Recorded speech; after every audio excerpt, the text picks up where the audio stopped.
Porque a gente fez muito cerco de Jericó, lembra do cerco de Jericó? Putz, demais. 7 dias em oração. Para quebrar as muralhas, para cair as muralhas.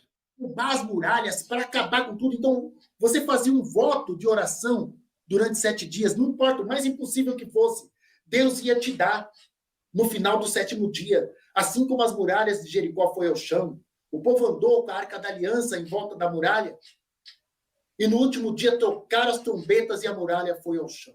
Jericó caiu. A ordem de Deus foi: entrem em Jericó, matem tudo, mulheres, crianças, destrua tudo e tome posse. Faça de lá Kadosh, né, que é a terra, um lugar santo. Gente, Deus mandou matar mulheres e crianças. E eu ficava assim, cara, a gente vivia os cercos de Jericó, mas não parava para olhar que o texto foi uma carnificina. Sim, mas isso foi um ponto que eu, no estudo, desde o Gênesis, tinha algumas coisas ali que, para mim, era muito nítido, que tinham mais de um Deus misturado ali, agindo com uma tirania, e eu falava assim, rapaz, ou eu estou ficando maluco, ou as coisas não estão... E quando eu ia perguntar, Cássio, ia perguntar ao pessoal do grupo de oração, aos anciãos, né, que eram os mais velhos, muitos viravam para mim e falavam assim, Sandro, as coisas do Senhor não se questionam. Exato. Eu falei, tá, mas espera aí, eu tô estudando. Isso não bate com Jesus em nada. Né? Sim. E a gente ficava envergonhado, não ficava? Quando a gente era repreendido assim... Muito. A gente, peraí, Deus não está operando em você, meu irmão. Aconteceu uma coisa com a minha esposa, o que a gente chama de tela mental hoje, podemos chamar de dom de visão, Cássio, tranquilamente. Exato. Visão aberta, isso tranquilamente. Está na Bíblia, né? Uma vez a minha esposa, ela deixando os dons fluírem, cara, ela começou a ter visão. E quando ela foi dar a visão, cortaram ela. Lógico, se não bate com o dogma... Cara, dentro do culto de oração, assim, cara, e ela ficou tão constrangida, eu fiquei tão constrangido, que eu falei, meu Deus do céu, e tudo, Cássio, existiam coisas assim que não batia. Eu, como era muito ligado ao pessoal da Canção Nova, eu tinha os padres que iam para Roma e depois encontrava com a gente na casa, e a gente trocava muita ideia aberta, ideias que eles traziam lá. E tinha um fenômeno que aconteceu no Rio de Janeiro, que você deve acontecer, do padre Zeca e o padre Jorjão. Eles faziam o Deus é 10, que movimentava 2 milhões de jovens surfistas. Ele começou um movimento lindo ali na praia. E quando o movimento chegou no seu ápice, pegaram o padre Jorjão e o padre Zeca e estocaram eles em Roma. Tiraram ele do circuito. E ninguém entendeu. E a gente falava assim, como?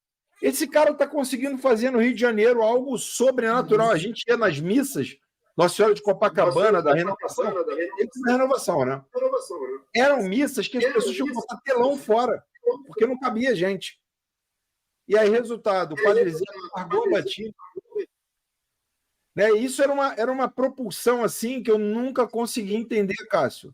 Tinha sempre uma pedra no sapato que não deixava a coisa andar e não tinha resposta para coisas que eram perguntadas que estavam na Bíblia.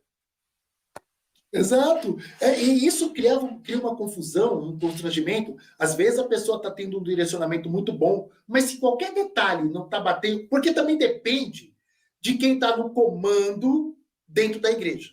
Tudo depende de quem está no comando. Que nem agora. A gente vê uma situação completamente diferente com o Papa Francisco, que está levantando tudo uma coisa que estava, vamos dizer, adormecida dentro da igreja, e ele está trazendo. Diferente da época do Bento XVI e dos seus antecessores, que estava repreendendo por completo. Eu tenho livros aqui, Documento de Puebla, Documento de Medellín, que foi sino dos bispos, onde essa época dessa igreja progressista imperava. Então era uma outra cartilha, mas é o mesmo GO, sabe? A gente fala que é o braço direito e o braço esquerdo do GO trabalhando. Né? O pessoal fala assim, não, é que agora é outra igreja. Conservadores hoje assustados com a igreja católica. Não, é outra igreja. E sempre esteve aí. Você que nunca não compreendeu, mas sempre esteve. Cada hora é hora de um. E a Bíblia dá margem para tudo isso. Quando eu falo para o pessoal assim, olha, se vocês lerem Atos 1, é a igreja progressista. Porque diz, os cristãos tinham tudo em comum, dividiam seus bens com alegria. Ninguém dizia, essa túnica é minha, mas essa túnica é nossa. Eles vinham, vendiam o seu sítio, tem até a história de Ananias e Safira, né? Que eles venderam o sítio deles, as terras, e foram lá e depositaram nos pés de Pedro o valor, mas eles mentiram, eles esconderam uma parte.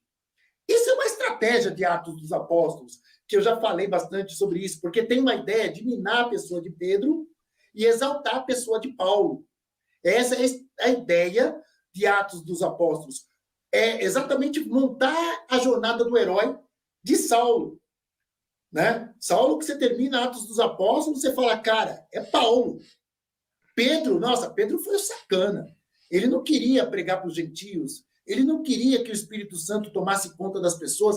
Veja que ele foi reprimindo as coisas na casa de Cornélio. Né? A gente cria até uma certa cisma de Pedro quando a gente lê Atos dos Apóstolos. Né? Mas olha só a bronca que jogaram em cima de Pedro em Atos. Porque Ananias vai lá e põe nos pés de Pedro o valor errado, e Pedro fala assim, você acha que você está enganando a mim? Você está enganando o Espírito Santo. E Ananias cai morto. Sim. Mas Deus está matando assim? Então eles estão ressuscitando aquele Deus, né? Lá do Antigo Testamento, que era Deus de amor e Deus de maldade. Como eu sou Deus de Shalom, que ele se apresenta assim, eu sou Deus de Shalom e Deus de Ra. Ele cura e ele mata. Por isso que é o temor de Deus, né? Aí a Safira vem e Pedro pergunta, foi por esse valor mesmo? Ela não sabia que o marido tinha morrido. Sim. Porque já pegaram o corpo dele e foram enterrar. Né? Além de matar, tem vilipêndio de cadáver, né? Esconde o corpo. Sim, ocultaram o corpo. Aí não ocultou o corpo ainda. Aí Safira vem, e aí Pedro pergunta, foi por esse preço mesmo? E Safira fala, foi. Então que aconteça contigo o que aconteceu com seu marido. E ela caiu dura. Olha só a comunidade que eles montaram, que eles dividiam todo o dinheiro, dividia tudo. Parece com alguma coisa que a gente aprendeu de Marx para cá, não parece? Sim. Parece. E aí você fala assim, não, já tinha essas igrejas lá na época? Sim. Paulo fala, olha, para com isso, que eu sou de Cefas, que eu sou de Apolo, que eu sou de Paulo. Existiam vários cristianismos lá no princípio. Está lá na Bíblia essa prova. Sabe? Então já existia essa igreja progressista lá na origem. Então o pessoal fala assim, mas a teologia da libertação é algo que nasceu com o padre peruano, década de 60, foi uma resposta ao pentecostalismo. Não, ele só se baseou em coisas que já existiam. A comunidade dos kibbutz em Israel até hoje existe. E ela tem esse formato de Atos 1.